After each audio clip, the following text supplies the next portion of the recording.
Okay.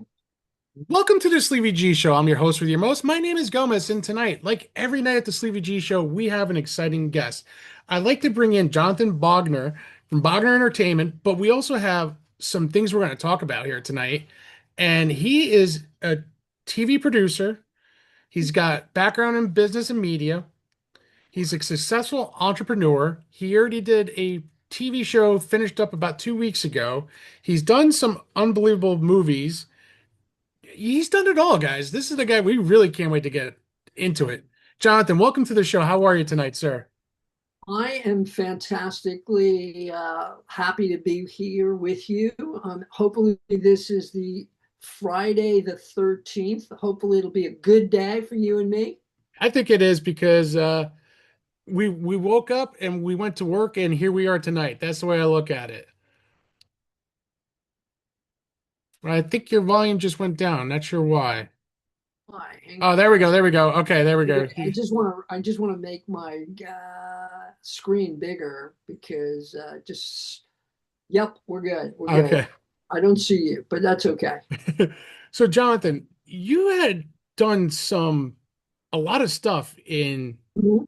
the movies and TVs. You've done 16 featured films, 10 reality shows, and you have another one coming out that you Mhm. just wrapped up 2 weeks ago. Let's start off with that. How did you get into producing is the best way to ask.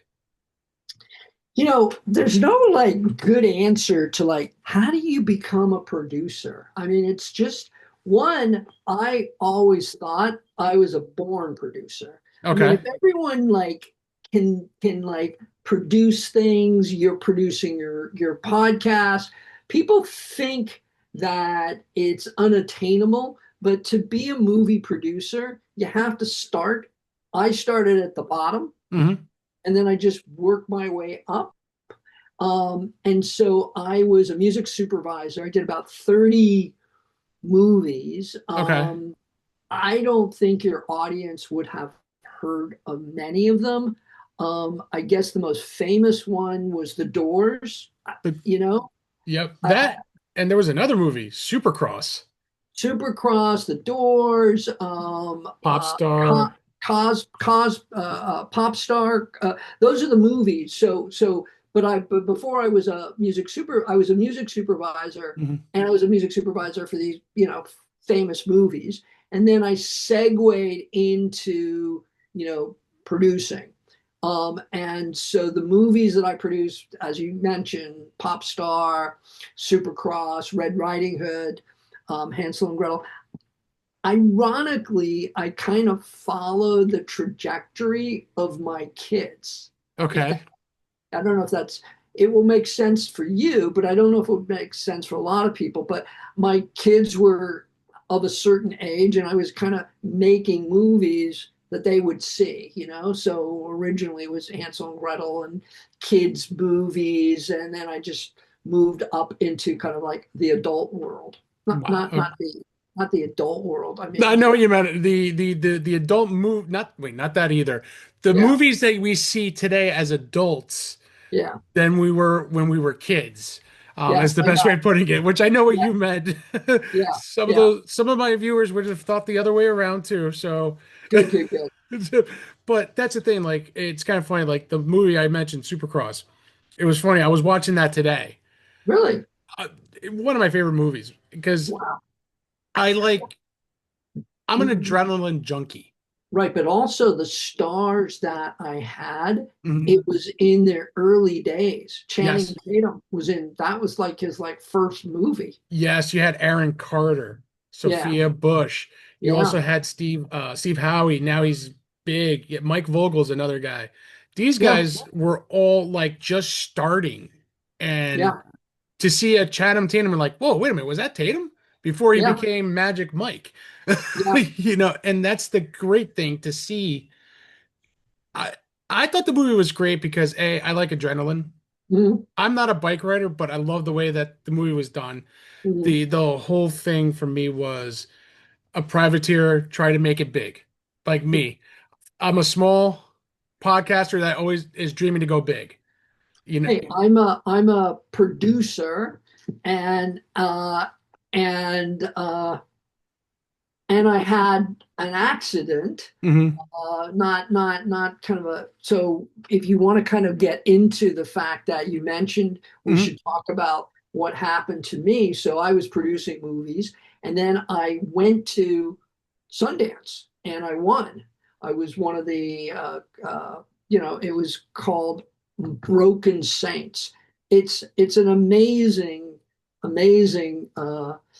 movie, and it will be I'm going to kind of remake it. But I came home, went into my shower, Hmm. uh, uh, came home late at night, um, and I woke up in the morning, went into my shower, and I couldn't read the bottles on the the shampoo and the Wow. conditioner, and I'm like, oh shit.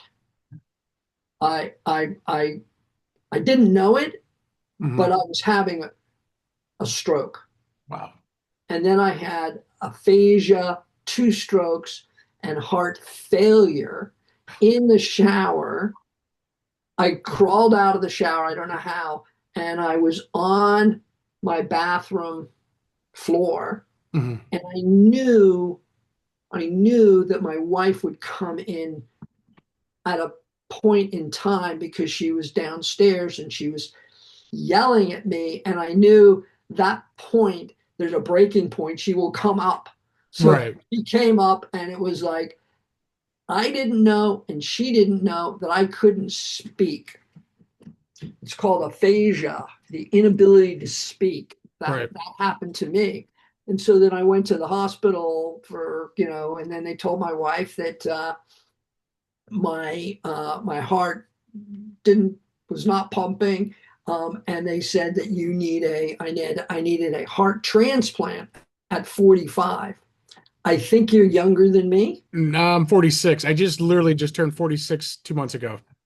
Okay, so when I was 45, I was in the hospital being told by three doctors, a neurologist, a ER doctor, and a cardiologist, Hmm.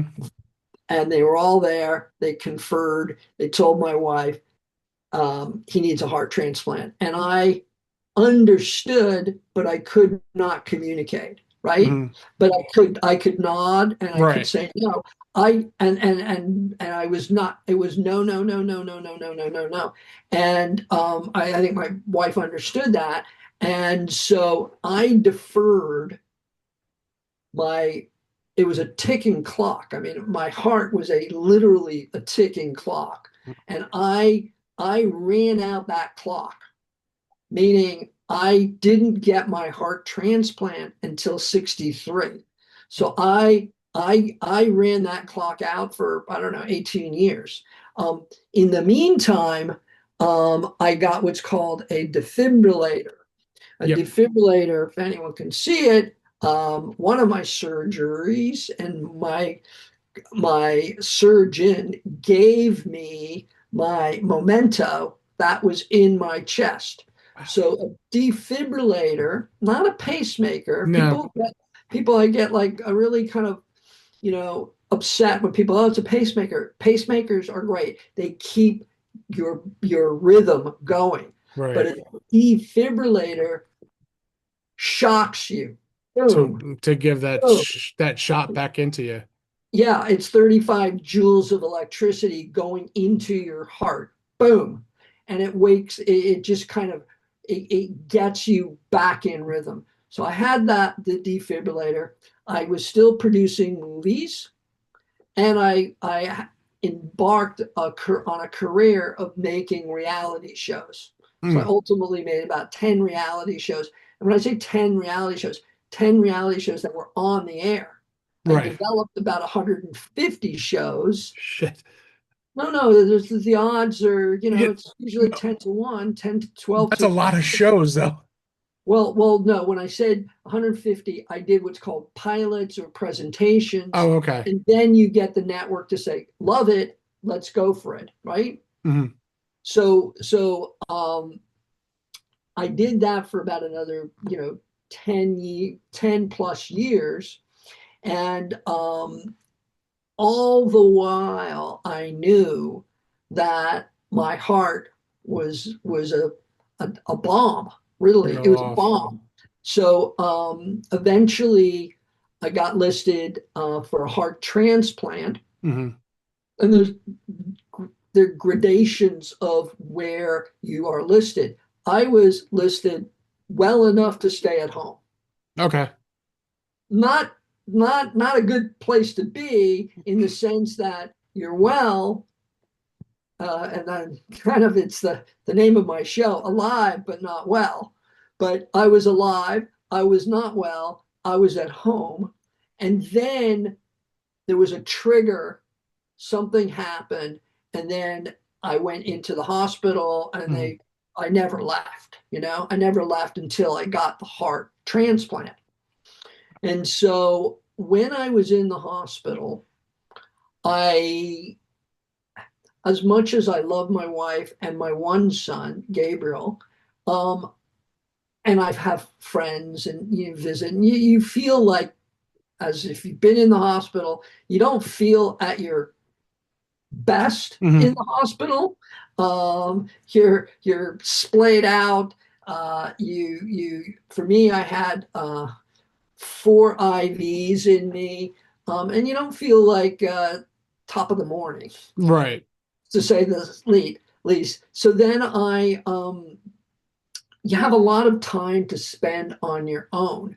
When the parade leaves, Hmm. the guests show up, the parents, my mother, my brothers, my wife, they showed up, but at the end of the day, they leave. And then you have to you have the nurses visit you, but you have a lot of time on your hands. Yeah, you So do. that's my point. And then I thought, what can I do if I survive?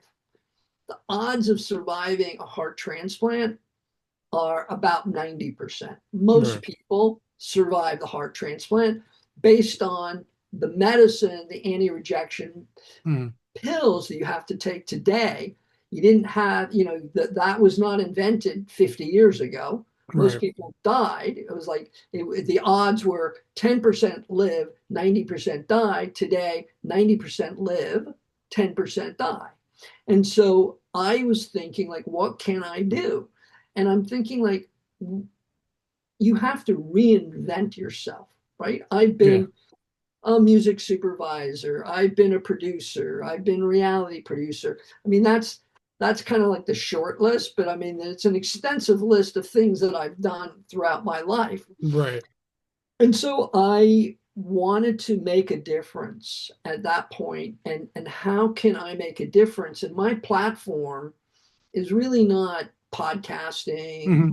My platform is TV or films. So what can I do? So I created, um, in my hospital bed, what would a TV show look like? And so, as you mentioned, I finished the TV show 2 weeks ago. We produced it, Hmm. and now we're editing it. So the way it worked for me was, I had to kind of think through the end and marry it with the beginning, right? And so it Right. sounds like weird, like the end with the beginning, but you also have to have the series. Hmm. So I created a series, and the series is 10 of the most tragic diseases that you could ever imagine. Oh my It, God. it's heart, kidneys, lung, pancreas, Crohn's and colitis. So then I had a way to tell the story Right. if you don't have any of these diseases, which it looks like you don't have any of these diseases, but most people, if you look at the statistics, there are about 62 to 65 million people over 65, and there's about 60 million caregivers. Hmm. People don't even recognize what the caregivers are all about. It could be family members, it could be cousins, sisters, neighbors, they're unpaid. And then you've got the paid caregivers. But if you just look around my neighborhood, Hmm. I would say 30%, 40%. When I walk into a supermarket, when I walk around outside, I walk my dog, about 40% have caregivers. In your neighborhood, just look around, Yeah, right? Just look around at the market, that there's a lot of old people, right? there is. There are. And so I'm catering to young people because lots of young people have transplants, have diseases, but there's mostly older people suffer from these diseases. Yeah, they do. So yeah, so what I tried to do is let's just take one example, liver and kidneys, Hmm. right? So I had a doctor who was the head of a department at a major university. So I had UCLA's head of liver transplants, who was my doctor. He was the voice of authority. So he starts the show, because this show is all about livers. He Hmm. starts the show. This is what you want to look for. These are the signs. And then he kind of laid, then he put it in my court, and then we interviewed the patient, a young girl, maybe 35, two kids, and she had a liver transplant, and her brother was her caregiver. So it's a brother sister, Yeah. young caregiver, caregiver, and patient. And wherever you are in the United States, they interview the caregiver and they interview the patient. And you have to remain, this is I'm talking about transplants, you have to remain close to the hospital for at least 90 days. Okay. So you either have to live nearby, or you have to kind of rent a place, or we work with a woman, an organization that they provide housing for Okay. people who are not able to afford it, or they're quote out of towners. Out Okay. of towners meaning they're not in LA, They're not LA, exactly. right? So, and there's lots of other people that are not in LA. So I interviewed the brother sister, and then we had the liver transplant expert setting setting the story about what happened to this young girl. And then we had an advocate. This is what is happening in the world of livers and transplants. Hmm. And then we had a nutritionist, and then we had a therapist, and then we also had a exercises physiology. So that is the show, and every week we're going to dive in, because sometimes I'm the host. Hmm. So I'm kind of like you. I'm the Right. host, and I'm more curious. Like you're curious about me. You're curious about your guests, and I can just see it in your face. Yeah. Oh, because it's for me, it's interesting to hear other stories besides my own. Because, Yeah. my story is my father unfortunately passed away at 51 years old to stomach cancer. Mhm. So, and am I the healthiest person? No, I'm not. But I just turned 46. I have type 2 diabetes, and I have high blood pressure, Okay. and I'm controlling it. I mean, I went from 412 pounds to 309 pounds in under a year, almost a year in a couple of months. Congratulations. So That's very noble, and you're doing it for yourself and your family. that's pretty much it now. My dad passed at 51. And the Mhm. thing that keeps driving me is now I'm only a few years away from that age. Yeah. My goal is now to go as far as my body's gonna be able to take me, and as far as I can go, because I'm not gonna go without a fight. You know what I I mean? mean, listen, there's no reason, Alex, that you can't live to uh, old age, Mm, meaning over 80, 85. Because if you now know you've got diabetes and yeah, it's adults onset it diabetes, is. right? You can control that. You Yep. can control that. And And that's the best part of it because now, like I just had my blood work done and my A1Cs are at a 5.7, that's fantastic. which is a pre-diabetic. I would like it to be at Great. 5.5 or lower, but Yep. my glucose is at 81. Mhm. Everything is my cholesterol level is at 82. Mhm. So Right. my doctor looks at me, he's like, "What the hell are you doing?" I'm like, changed a lot of stuff. Right. You know, the You are living testament of Mhm. you can change your life Yeah, if you can change your mind. Let me finish it. In order to you have to change your life and you can change your mind. You changed your mind to change your life. yeah. Not Those are the profound words. It is, and it's the hardest thing. I think besides losing my father, it was the second hardest thing I think I had to do because I had to train my mind to stop saying you can't do it and to you can do it. Yeah, exactly. Different ways of thinking, different ways of eating, different ways of not to do drinking or smoking cigarettes or smoking anything or putting anything that's not right in my body. It took a lot of.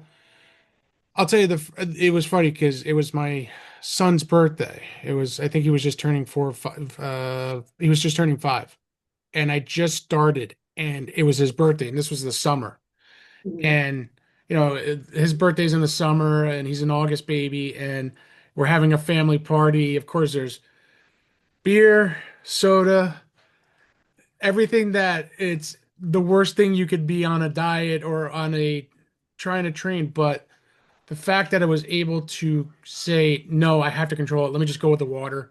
Let me just go with this one item, this little item, and just Mhm. really go little by little. And everyone's looking at me. It's like, Alex, what's wrong? Your plate used to be big. I'm like, Yeah, things changed. That's all I can yeah. tell you. You know what I mean? Everyone will know sooner or later, but things had to change. And my goal, I mean, your story is very empowering for you and your audience and your lifestyle. It benefits you, your wife, everyone that yeah, loves you. yeah. And You're it going to takes, survive. and the one thing is, and I'll take it back to when I was a kid. Because when I was a kid in high school, I was a heavy kid, Mhm. and my coach, Coach Sheridan, I'll never forget this. I went to a small high school in Rutherford, New Jersey. Went to St. Mary's, Mhm. and it was a small Catholic school. And he said, "I want you to start, and I'm going to train you." I'm like, "Coach, what are you going to do to me? What can you? How can you going to train me?" And then he set a goal. We both set it, and it was kind of funny. Like the head coach now isn't my old teammate. He wants me to come back and talk about how we got together as a team that year and how we became not just teammates, but a brotherhood formed. Because here I am, I can say 25 years later, I'm still talking to these guys. Even if it's once a year, we always get together. We always laugh, we always talk. But that year, that month before our session started, like with the pads and everything, we were training and I was running in the gym, in a 110-degree gym, closed windows, no air conditioning, there's no water. Coach is like, all right, start jogging for 20 minutes. I go, Coach, you can't do 20 minutes straight. He goes, all right, 10 minutes on, 1 minute walk, 10 minutes back on. Well, even though your coach didn't realize that you guys are getting dehydrated, but Well, maybe today he would today's a allow you different, water. yeah, no, but I mean, it was, when you're talking 90, late 90s to now 2025, it's a whole different ball game. Right. And the thing is, I remember like 2 weeks into it, two of the three of the seniors started coming up and started jogging with me. Mhm. But by the end of the week, the whole team was together. And Well, and, and that's something like I'll never forget because now I have a brotherhood that I still talk to these guys and we reach out, we always laugh, and we always do things, you know what I mean? just going back to what happened to you. You're Mm. young. I mean, you're 46 years Yeah, old. 46. That's probably kind of the demo of your audience. Hmm. Um, and so being diabetic affecting your kidneys and your liver, Yeah. right? It's That's what I'm trying to do. I'm trying to get every disease, and there's no nice way of saying There isn't. it's a disease. It's a disease, It okay? is. Face it, you can either live with it, fight it, or surrender. So if you're going to surrender, you're not my person to help you, Right. because being you are an optimistic guy. Hmm. I just can feel it. So you're Yeah. an optimistic. You're not a depressive person. So you like to be in control, that I can do something about my condition. Yeah. Most people can do a lot about their position.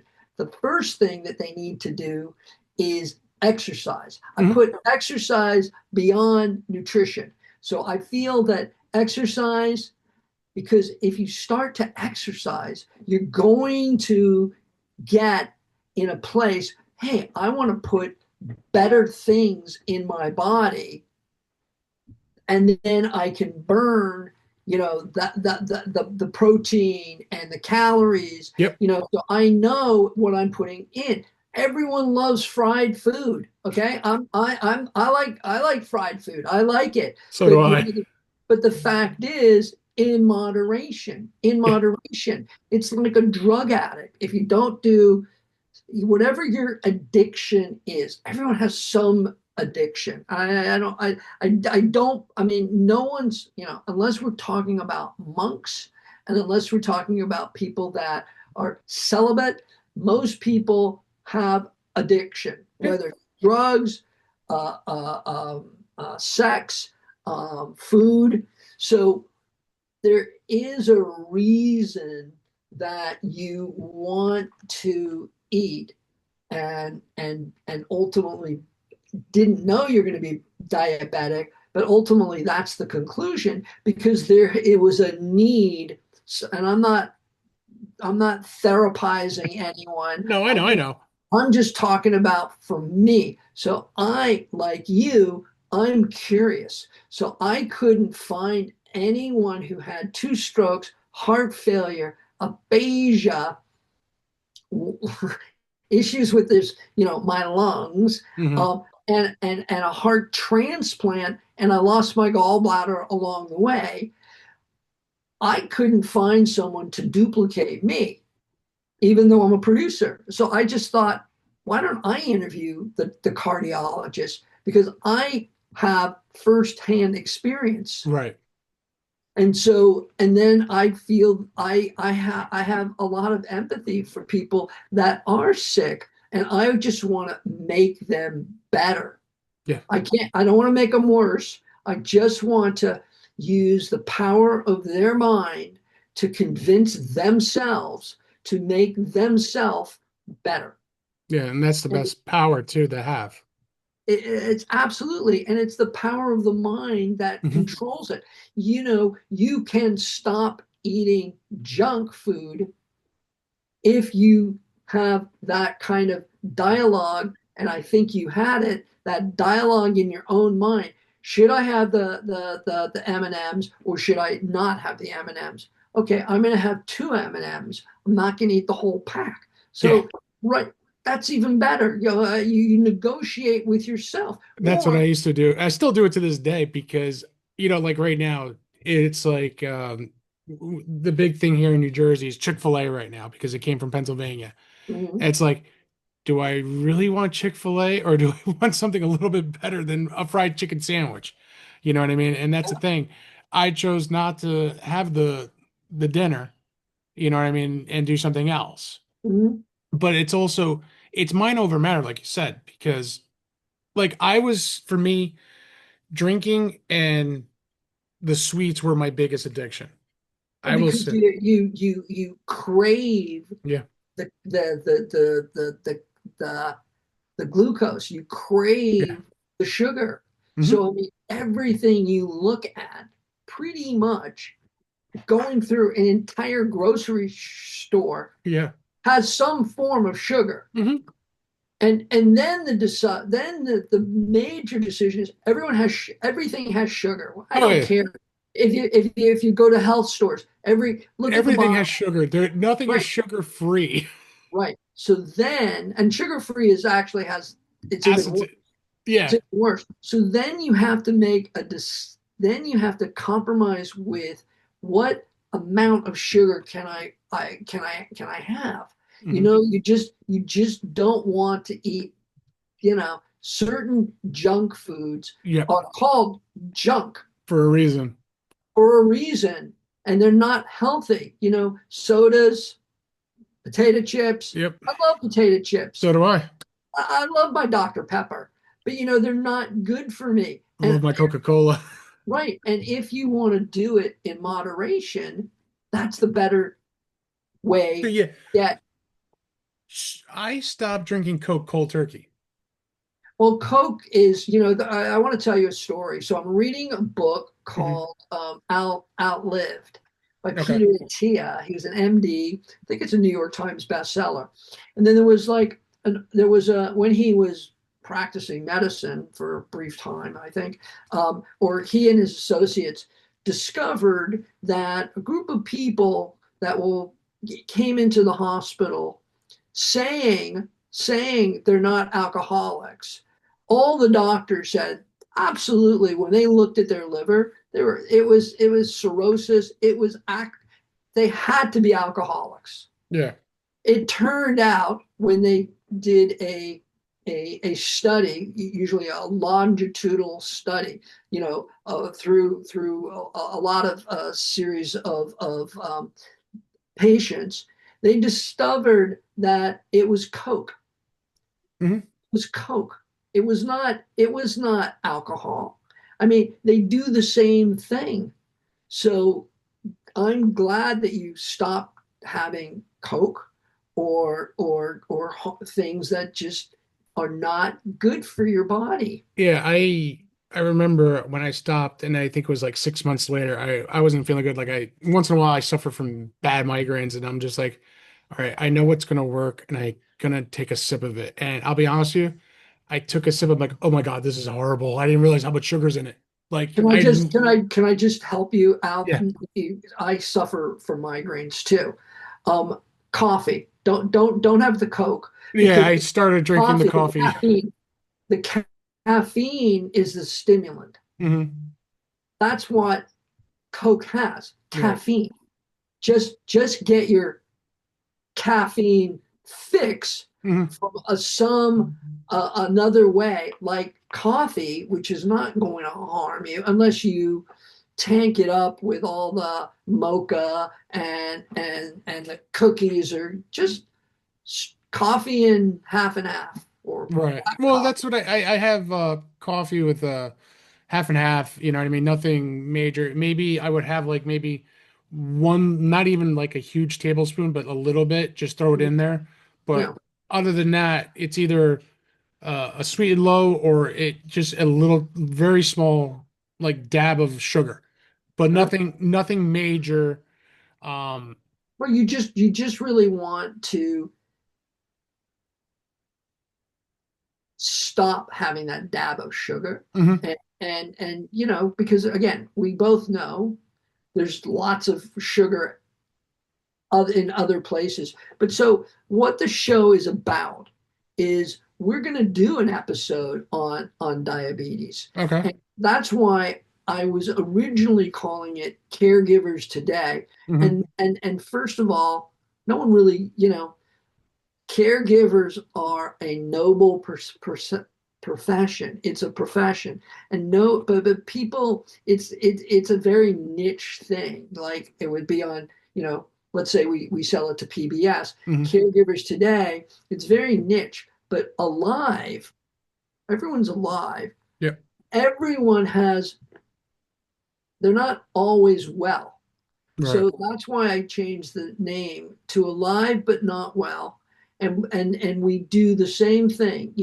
There is a nutritional segment based on what you're going through, whether you can't get out of your bed or you can get to a chair. We can have exercises dealing with people that are just in a chair. Right. Uh, and you don't need to go to a fancy gym. You don't need to get, weights. You can just do things because as we age, I know this is crazy, but as we age, we always want to get up on the toilet. Yeah. We want to get and up, off and up to get on the toilet. You have to have some strength in your legs. Yeah. I mean, you know what I'm saying? That you So, do. so as we age, you really want to maintain your physical ability. Not you're not going to be a bodybuilder, but you need to have basic strength, and then you need to have a kind of like when we were kids, had like, okay, what's the pyramid of food? Well, I mean, we all know, certain things are bad for you. We know that. So when we go into the market, get some fruits and vegetables, Yeah. get some real fruits, real vegetables, and and then you work your way into the market from either the inside out or the outside, or the outside in or inside out. I don't know what you want to do in the market, but you have to have a strategy of what you go to the market for. Yeah. And the same thing with exercise. I mean, if you just walk 10,000 steps a day, right? Or 5,000 steps a day, it will improve your lung capacity. It It will does. it will improve a lots of things that you don't like realize, are really beneficial to you and your longevity. Yep. I remember last year in 2025, we did a big family trip. It was the first time it was just me, my wife, and my two kids. Mhm. We booked a trip as soon as I started this journey of weight training to go to Disney. So I said, if I'm going to Disney, I got to be at a certain weight because I want to ride all the rides with all the kids, with the kids. Mhm. And that was my goal. And I mean, it was the first time I got on a plane that I was able to fasten the seatbelt without a seatbelt extender. Mhm. I was able to ride almost, I'm going to say 98% of the rides. There was one I couldn't fit in because it was way too small, and it was the Avatar ride. I'll never forget it. Yeah. You know what I mean? But it was fine because my kids didn't want to go on it, but I was fine with that. I was like, yeah, it's a good choice. But Mhm. to go on some of the roller coasters with the kids, to see the smiles, it brought a joy to my face. Even that year, when we go to our family vacation with our family down in Wildwood, New Jersey, which is down the shore for us, Mhm. to even get on a couple of those rides, which the year before I couldn't. Well, I mean, the same thing like you go onto a plane. You Yeah, can't, you have to buy two seats yeah. because you can't fit. I mean, my wife had some, very overweight. I don't know how you say it, overweight relatives. No, for wait, that's the way I say I was overweight or I was obese. That's the way I looked at it. Yeah, they were obese, and unfortunately, the cousin that introduced me to my wife, he died in his 50s, because he was, um, his heart stopped, and he was over 500 pounds and his heart stopped one day. That was my scare. That's the only thing now that really I'll say, it scares the shit out of me Yeah, with two yeah. young kids.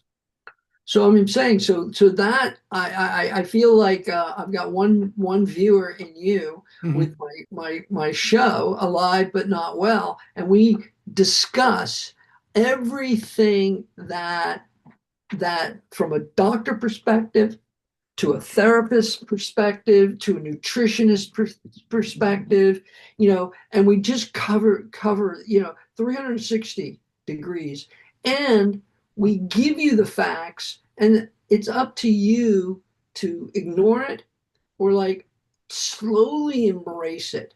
Right. And I think it's the right time right now for people to recognize that everyone will be a caregiver. You know a caregiver, you will be a caregiver, or you know someone who, is planning on to be a caregiver. Hmm. Everyone will age, everyone will get uh, has to manage their illnesses, Yeah. right? You don't get to a certain age, you know, without not getting some um, problems, right? Right. Yeah, I agree. So it's inevitable for all of us, and we should just kind of understand really the questions, from my perspective, like as the host, like general questions. I'm not a doctor. I'm just asking a doctor, like, what will happen if I don't do this? And he's going to say in plain English, this will happen to you. Hmm. If I do this or this, it's kind of like, you don't have to have AI to answer those questions. It's No, like definitely not. pretty Yeah. simple questions. So, you know, as I moved my career and I just reinvented myself again from being, again for my career as an executive, making movies, producing, um, uh, reality, documentaries. It all kind of culminated in this is what I should do now. Hmm. And it's hard, it's no one wants to hear about a show that's called Alive but Not Well, even though it will happen to every one of us. But they don't want to, it's all about, crazy screaming housewives, or, or man against the elements, or Yeah. man against the competition to deal with the elements. Okay, those are great shows. Some of those great shows they're really great shows. Yeah, they But are.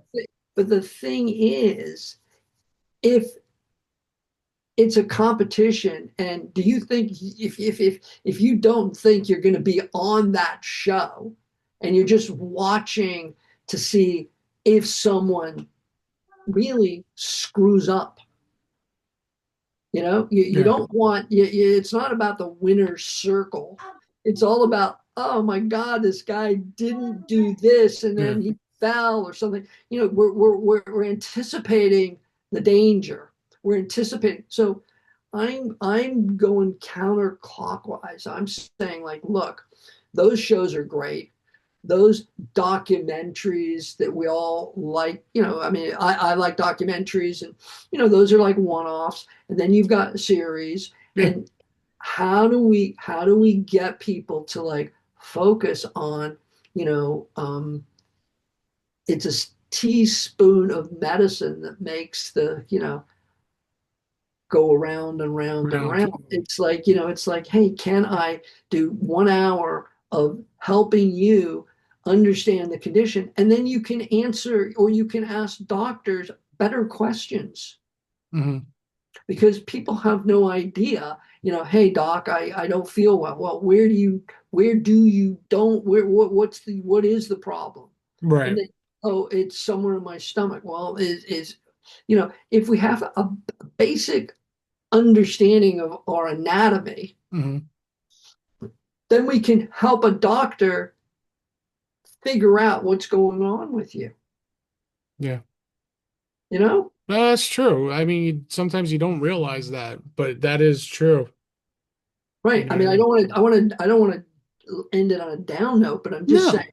but I it's not even a down note. It's really a reality too, because that's the way you Yeah. have to look at things. Because we, it, it's funny. It's like that saying, forget about tomorrow, and look forward to your future. Don't look behind you, things like that. Mhm. And that's the thing, because that's how I have like I shedded a layer of my skin off of me, is the best way I Yeah. could say. Like I literally shedded all the bad and install more good into me, because you don't know what's going to happen tomorrow morning. I woke up one day, and then the next day I got two strokes, heart failure, and aphasia. You have no idea what tomorrow could or will bring. Exactly. We live, ironically, we don't live in the future. We Mm-mm. don't live in the past. We actually live in the now. Yeah. But we're always projecting who's my next guest, right? For Hmm. you, who's my next guest? Did I book them? I got Bogner here. Who's my next guest? And then you're very proactive in getting your guests. My being proactive for me, it's like, okay, who's the next guest that I can, get a doctor to talk about his special field, and how do I get a caregiver, whether it's a relative or it's a paid caregiver, to talk about this person. What is the patient can talk about? We're always looking to the future, but we're living in the now. Yeah. It's and true. and, and I feel like, living in the now, it's very, very hard. You know what I'm I saying? agree. Oh yeah, I agree. I mean, I'm concentrating on you. You're concentrating on me. I don't know what's happening for dinner. You don't know really if your kids are going to bother you, and you As I'm know, hearing a ball that just bounced down the steps, actually. right? Okay. But we want to focus on each other. Yeah. We also want to focus on our audience. What are we saying to your audience and my audience? What is your takeaway from this discussion? To be honest with you, the takeaway was literally hearing how you're developing. First of all, you had the heart transplant, you waited for so many years, Mhm. and doing this show, caregivers today, I think is a great example that people don't realize what is going on behind the scenes. Like, not what I mean behind the scenes, not just on a TV show or a movie, but literally sitting down, because people don't realize when it's one-on-one with the patient doctor or doctor with anybody else, they don't realize the conversations that you're having. You know what I mean? Some words could get misconstrued. Some words could be confusing, and then you're like, "Hey, can you explain to me in a different way that I can understand it?" You know what I mean? And the way I look at it is that you're trying to provide that information to people that have these problems. And that's something I really commend you on, because that's not an easy thing to do either. From especially of your background of being an entrepreneur, a movie producer, a music producer, currently working on the show. You're a member of, the television and arts and science. You have a lot of awards. You have a lot going for you, Jonathan. And that's something that you have to celebrate yourself too a little bit and what you're doing. And that's the way I look at it. You know what I mean? For me, it's just I love to talk, and I have a gift of gab, I guess is the best way I could say it. That's why I went into podcasting. But I Mhm. also listening to your words and hearing what you're saying too, because some people don't realize that you have to live for the now and don't worry about the past anymore and look forward to your future. I But think I think as you can't ignore the past, mhm, but you have to move on. You can't really control what will happen in the future. You yeah, can kind of control what's happening right now, right? And so what I want to do is create a way, whatever the medium is. Clearly the medium would be like a YouTube or TikTok, or I'm hoping to get on PBS. That would be okay, my platform, because that would probably be, quote, my audience. But at mhm, the same time, my audience is actually anyone that is concerned about sickness, yeah, and that should be everyone. it That should should be, actually be everyone, okay? and I agree with you. Yeah. So if you've had any incidents And then, everyone is alive, but it's a commentary of the country, your state, Hmm. how you feel, but not well. It's not well. Everyone, sometimes, you wake up in the morning, I feel fantastic. Treasure those moments Yeah. because you feel fantastic and then something could happen. You could walk, like my cousin, he's walking around New York with his cell phone and he just walked out and someone rammed into him and Same thing happened to me one it time at work. I was walking around the yard. Next thing I noticed, I tore my knee up, and that's, you never know. I was having a great day, and then boom. instantly Yep. instantly these things happen as we say. We don't know, but we know that if we understand what's happening to us, Hmm. we're much more able to communicate it to professionals, the Right. doctors, the nurses. This is, and otherwise. So what I'm trying to do is extend people's lives by having them engage what's happening to me. Hmm. How can I feel better? And I mean, exercise. I can't. I just, I'm repeating myself, but I live by my own rules. I'm not a hypocrite. So I exercise Hmm. every day. I walk my dog and my wife. My kids are adults. I walk 1 hour a day. You know, you could say, oh, he doesn't work for anyone. Well, get up earlier. Yeah. Okay, just get up earlier. So I walk for an hour a day. Then I work out. I have a way of working out. You don't have to go to a gym. I unfortunately, I mean, I could go to a gym, but I don't. I work out for about an hour, but every time I leave my desk, right, I Hmm. go to, now I work at home. I don't have an office. I work at home now. And when I had an office too, I go to the bathroom for me kind of frequently, but I have a methodology that I'm going to do something when I go to the bathroom. Right. I mean, not saying I have to poop. It's Yeah. saying I want to go. I have a pull-up bar. Okay. I just do a couple pull-ups. Boom.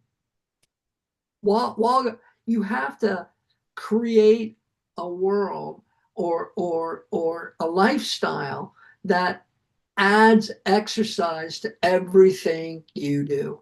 Hmm. So when I just do one thing, sometimes do two, but you Right. just do something when you get up. So I feel like exercise is very present right now. I think it's for the last 10 years, everyone's thinking about looking and wants to be fit Hmm. or as fit as they can be.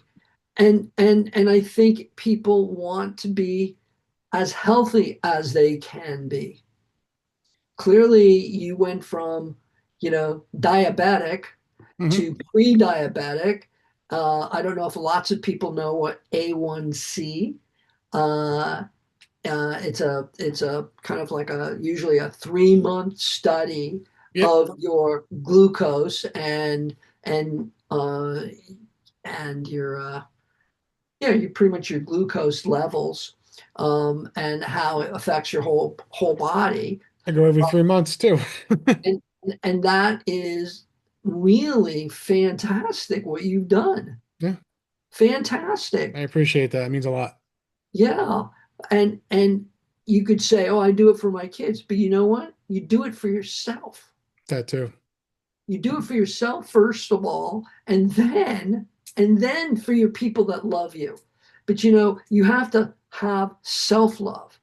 You know, we all know if you go on an airplane and they always say, put the mask on yourself first and then you can help people. Don't put the mask on someone else and then choke out, you know. And I think that's a metaphor for life. You It know, is. you have to take care of yourself first, and then you can help other people. That's that is true. That is very, very true, Jonathan. Yeah. You know, I mean that I'll just tell you, I've I've had plenty of people interview the show, but this is actually far one of my favorite shows I think I've done in a long time. Because this is really an eye opener, and I think it's going to be a lot of eye openers for people that don't realize that. Hmm. And I really have to do thank Rena Watts because she's the one who introduced us. Yeah. And and she's an amazing friend to me. We Hmm. talk, whenever we can because I know she's busy too with her Yeah. stuff and her family, but whenever we can, we reach out to each other. Right. And when she told me that, I was like, yeah, I definitely would love to talk to him. Right. And I really appreciate you taking the time out. I know you got the West Coast and I'm in the East Coast. No, Um, no. For you, it's like 10 10 o'clock already. o'clock. Yeah, But 10 you, o'clock. you still got great energy. Yeah, Uh, I won't go to bed for about another 2 hours, and I'll be up at 5 o'clock tomorrow morning, right to work. So, wow. yeah, I can get 4 or 5 hours of sleep. I'm fine. I run pretty good on energy now. Like before I started the journey, I would go to sleep at 1, go to wake up at 5:30, going, God, why do I have to go to work? Like I would struggle getting out of bed. Now it's like, boom, out of bed, let's go. Right. So, a word for the wise. Yes, sir. Sleep is really incredibly important. Oh, it is. It is. I've And you can say, hey, I only have 4 hours sleep a night. Unless you're going to med school or studying for the bar, there's no reason that you're depriving yourself of your sleep. my I body will tell me when to stop. That's the good Okay, thing about my well, I'm just body. saying. All right, but I'm Yeah. just saying that you No, know, sleep is important. You're right, because I mean, the last 2 days, I'll tell you this, I was out cold by 9 o'clock at night. okay, Out cold. And then I'm up at 5 a.m. going, okay, let's go for the day. You know what I mean? Like I felt re-energized. Like, hey, you need to sleep a little bit more than just yeah. 2 good nights. You need multiple good nights. And Well, I think that's what for you it could be a takeaway. It's like you be kind to yourself, yeah, because if you're not kind to yourself, no one's everyone's going to take advantage of you. So if you don't sleep, if you don't exercise, if you don't take care of yourself, you're not you're useless to other people, hmm, right? You I mean, but I really enjoyed chatting with you. so did um, I. I hope your audience got something, maybe one person, I don't know. But I'd love to come back when the show is done. Yeah, uh, please. maybe your audience would like to see the pilot. But I my takeaway is, do what you love, the money will come. It's so easy to say, hard to do. Hmm. If you do things that you hate, I couldn't imagine. I've done a few things in my life that I hate, and then it's just like it causes so much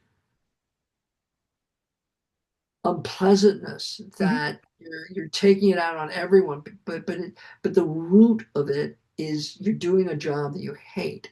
So figure out a way to do something that you like, or have what you do. I don't know what your job is like, but you've got this great family, and you got your podcasts, Yeah. and we I'll tell don't you, know what the podcast will bring. yeah, I mean, I've been doing it now nearly 3 years, and I'll tell you, people, I understand the bigger podcast has that budget and all that stuff. I do this out of my own pocket. I don't have sponsors. I do it because I love it. Mhm. And that's something I kind of preach on my Instagram and my TikTok and my Twitter and everywhere, like saying, listen, I'm an independent podcaster. Mhm. I don't get the huge names like everybody else does, but I'll tell you this, I love what I do. I just want to tell you, I've been on the huge. I thought, people have like 1 million followers, Yeah. and I've been with people that who have 5 followers. It for me, if I get one person that like responds, Hmm. that's a win for me. That's the same thing I say. If I got one person listening, I'm excited. Yeah. And in 130 some odd episodes, people have been listening and people have been tuning in, and I have a little over 4,000 downloads for one person, me doing everything. So for that, it's an accomplishment of my own, and Mhm. to knowing I did it on my own. Bravo. Yeah. Bravo. And Jonathan, I can't thank you so much for coming on tonight. It was actually really great to finally meet you, to talk to you, Mhm. but also get an insight on what you're working on. It was a true eye opener. I know it was for me, and I know it's going to be for a lot of people. Mhm. And I can't thank you enough. And I'll definitely post on my, like I always give a little background on my shows, but I will put up your your Alive, alive, but not well. Not. I think you had the bio with caregivers, but caretakers. we changed it. We changed it, and I think it's more powerful because it reaches way more people. Alive, but not well. Yeah, I'm actually writing that on my notes right here. Okay. So, but Right. also I'll put in your website up and everything, you know what I mean, where people can find you and all that too. So, I appreciate you taking the time, and Yeah. let me know anytime, Jonathan, email me, let me know. I'll gladly have you back on in a heartbeat. All right. Well, thank you so much. Thank you, Jonathan. You have a good night. Okay. You too, Alex. Take Bye. care.